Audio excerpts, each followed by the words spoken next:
Gracias, señora presidenta. Señor ministro, el pasado 7 de octubre fueron asesinadas más de 1.200 personas en Israel. Los terroristas de Hamás entraron armados y preparados para matar en un festival, en zonas residenciales y en diferentes lugares del país, donde residentes y turistas hacían su vida normal. Y entre ellos, como se ha recordado aquí, se encontraban los españoles Iván Illarramendi y Maya Villalobos. Además, secuestraron a más de 200 personas e hirieron a miles de ellas. Y aquel día todos salieron de sus casas sin saber que no iban a volver y que la vida de sus familias nunca iba a ser la misma, porque un grupo de terroristas que les odiaban por el mero hecho de existir llevaban meses planeando su exterminio. Y semanas después nos encontramos con que las mismas manos que disparaban esas armas redactaban un comunicado para agradecerles a ustedes, al Gobierno, al Partido Socialista, la posición que habían adoptado en esta masacre, porque ustedes eligieron situarse con los verdugos en lugar de con las víctimas. Usted ha reiterado su condena a los ataques terroristas, pero tanto no lo habrán hecho y ha querido situarse por encima del bien y del mal, pero la realidad, la triste realidad, es que las gracias han venido solamente de un lado. Y eligieron el lado de quienes asesinaron a cientos de inocentes a sangre fría, aunque bien es cierto que también han sido felicitados y apoyados por Bildu, ese partido que llevaba en sus listas electorales a 44 terroristas en las pasadas elecciones, con lo cual esto no supone ninguna novedad para ustedes. Porque además, si se abrazan con los herederos de quienes asesinaron a nuestros vecinos en Vic, en Lasarte o en Vallecas, ¿por qué no iban a hacerlo con quienes apoyan, quienes atentan fuera de nuestras fronteras? Entre las víctimas y los asesinos, ustedes siempre eligen a lo segundo. Y entre el bien y el mal, ustedes siempre eligen el mal, arrastrando el buen nombre de nuestro país hacia la excepción internacional, el señalamiento y la vergüenza. Y pocos días después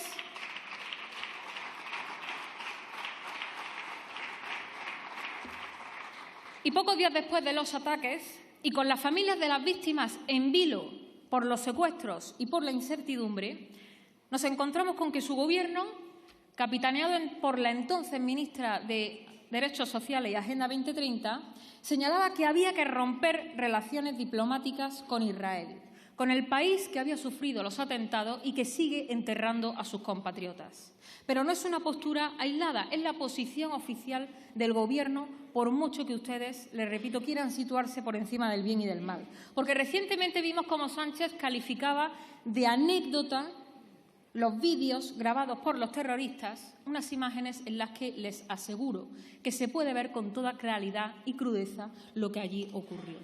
Porque debe ser que al presidente del Gobierno le parece una anécdota que se asesine a una persona con un azadón, debe parecerle una anécdota que un terrorista entre con una granada de mano y la lance contra 2 niños junto a su padre en su propia casa, o que cientos de personas sean asesinadas y violadas en un festival en el que entraron los terroristas con parapentes y fusiles. O le debe parecer también muy anecdótico que un agricultor descanse en su kibutz y sea ametrallado mientras se encuentra en su propio sofá. Por cierto, ustedes trabajan contra las mujeres, trabajan contra nosotras, porque cuelgan banderas moradas en edificios oficiales, liberan a violadores, pero reciben las gracias, el agradecimiento de los grupos terroristas que se han dedicado a violar en masa en Israel.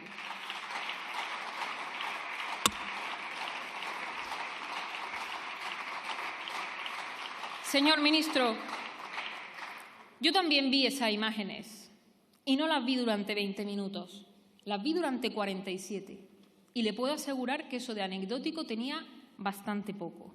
Eso es una masacre planificada contra un pueblo al que quieren exterminar y ustedes están del lado de los que aprietan el gatillo. Mire, hay personas que buscan imponer su modo de vida y su cultura, Personas que jamás se van a integrar porque no buscan integrarse y porque desprecian todo lo que tenga que ver con nuestra identidad y con nuestra forma de vida. Numerosos barrios de Europa son testigos de ello y no me refiero únicamente al goteo incesante de atentados que estamos padeciendo en suelo europeo desde el año 2015. Existe toda una sociedad paralela que está creciendo y se está desarrollando en nuestras ciudades europeas al margen de nuestra ley y de nuestra forma de vida. Y los primeros perjudicados de todo eso son los vecinos más humildes. Los vecinos de los barrios más humildes de las ciudades, que son obligados a convivir con estas personas con las que tienen tan poco en común. Y se hacina a las personas recién llegadas en los barrios de la periferia y parte de ellos dinamitan la convivencia que hasta hace unos pocos años era normal. ¿Y cuál es el resultado de esas políticas? Pues lo estamos viendo estos últimos años, pero muy especialmente en estas últimas semanas en las que ha tenido lugar numerosas manifestaciones de apoyo a Hamás en cada ciudad de Europa. Y las imágenes están ahí, son accesibles a todos ustedes, las pueden ver. Y eso, señor ministro, tiene muy poco que ver con una anécdota y mucho con la realidad que nos quieren imponer. Fíjense bien en esas imágenes.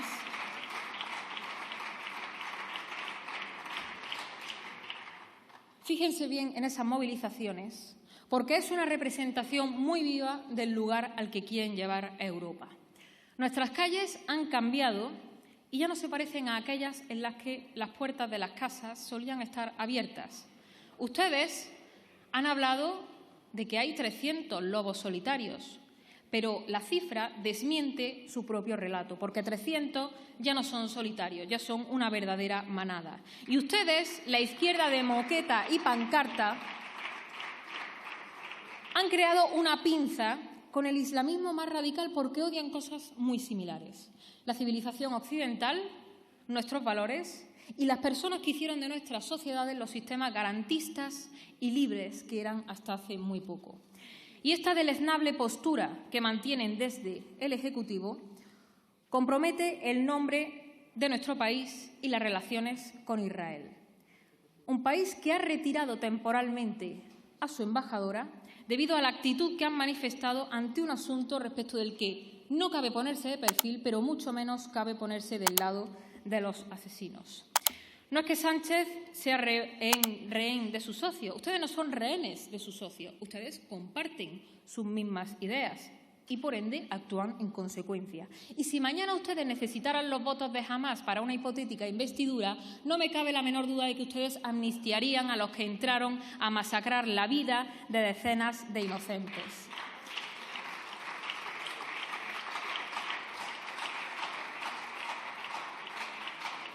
Y hablando de votos, el discurso del Partido Popular ha quedado absolutamente deslegitimado, porque ustedes no se lo creen, no se creen lo que están diciendo. Y si se lo creyeran, con el PSOE ni a la vuelta de la esquina. Y no se pactan comisiones ni presidencias con el partido que está dando un golpe de Estado, con los separatistas que se han abstenido para darle presidencia a los amigos de Hamás, a Sumar, y no se lo creen. Y muchos españoles, especialmente sus votantes, no pueden entender esta actitud. ¿A cambio de qué? ¿De un suplemento? ¿Todos los meses? El rechazo a Sánchez debe manifestarse en los hechos y no en las pancartas ni en los eslóganes cocinados. Ya se lo dijimos, no vale manifestarse los domingos y luego repartirse la tarta en las instituciones. Señor ministro, se lo digo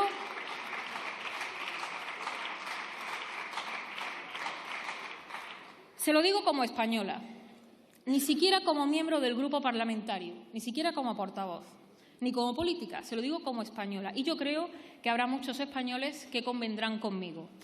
A mí me da mucha vergüenza saber que ustedes nos tienen que representar dentro y fuera de nuestras fronteras. Y me da vergüenza saber que el nombre de mi país, de España, está siendo pisoteado por una posición cómplice con quienes han asesinado a niños, a mujeres y a mayores el pasado mes de octubre. Ni nos representan a nosotros ni le representan al pueblo español. Pero eso ya lo saben, porque se encargan de recordárselo cada vez que ustedes ponen un pie en la calle. Muchas gracias.